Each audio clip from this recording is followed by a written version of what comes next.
This is a turning point for leaders and nations. Now rest assured, Israel will fight. Israel did not start this war. Israel did not want this war.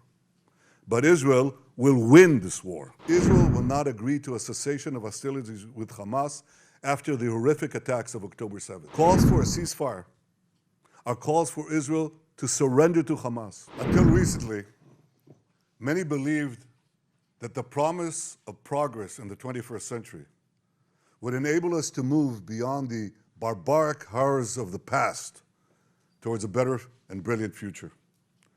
Many believed that we could go about our comfortable lives and that evil will simply pass us by. It will not. The horrors that Hamas perpetrated on October 7th remind us that we will not realize the promise of a better future unless we, the civilized world, are willing to fight the barbarians. Because the barbarians are willing to fight us. And their goal is clear. Shatter that promising future. Destroy all that we cherish. And usher in a world of fear and darkness. Ladies and gentlemen, this is a turning point for leaders and nations. It is time for all of us to decide if we are willing to fight for a future of hope and promise, or surrender to tyranny and terror. Now rest assured, Israel will fight. Since October 7th, Israel has been at war. Israel did not start this war. Israel did not want this war. But Israel will win this war.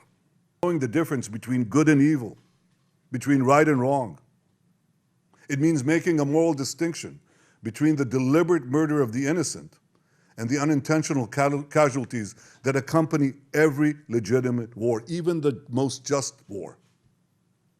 It means holding Hamas responsible for the double war crime it commits every day by deliberately targeting Israeli civilians while deliberately using Palestinian civilians as human shields. It means making clear that the use of human shields is not only an immoral tactic of terror, but also an ineffective one. Because as long as Hamas's use of Palestinian human shields result in the international community blaming Israel, Hamas will continue to use it as a tool of terror, and so will others. Hamas will continue to use the basements in Gaza's hospitals as the command posts of its vast terror tunnel network. It will continue to use mosques as fortified military positions and weapon depots. It will continue to steal fuel and humanitarian assistance from UN facilities. While Israel is doing everything to get Palestinians, civilians, out of harm's way, Hamas is doing everything to keep Palestinian civilians in harm's way.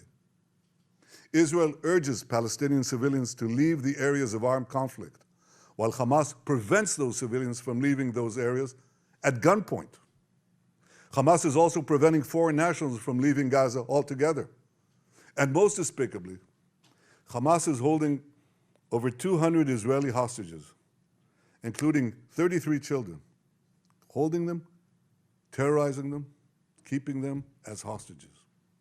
Every civilized nation should stand with Israel in demanding that these hostages be freed immediately and freed unconditionally.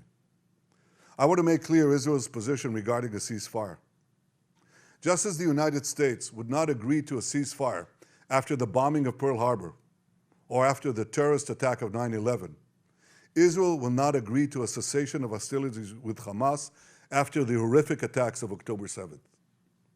Calls for a ceasefire are calls for Israel to surrender to Hamas, to surrender to terrorism, to surrender to barbarism. That will not happen. Ladies and gentlemen, the Bible says that there is a time for peace and a time for war. This is a time for a war for our common future. Today we draw a line between the forces of civilization and the forces of barbarism. It is a time for everyone to decide where they stand. Israel will stand against the forces of barbarism until victory. I hope and pray that civilized nations everywhere will back this fight, because Israel's fight is your fight. Because if Hamas and Iran's axis of evil win, you will be their next target. That's why Israel's victory will be your victory. But make no mistake, regardless of who stands with Israel, Israel will fight until this battle is won, and Israel will prevail.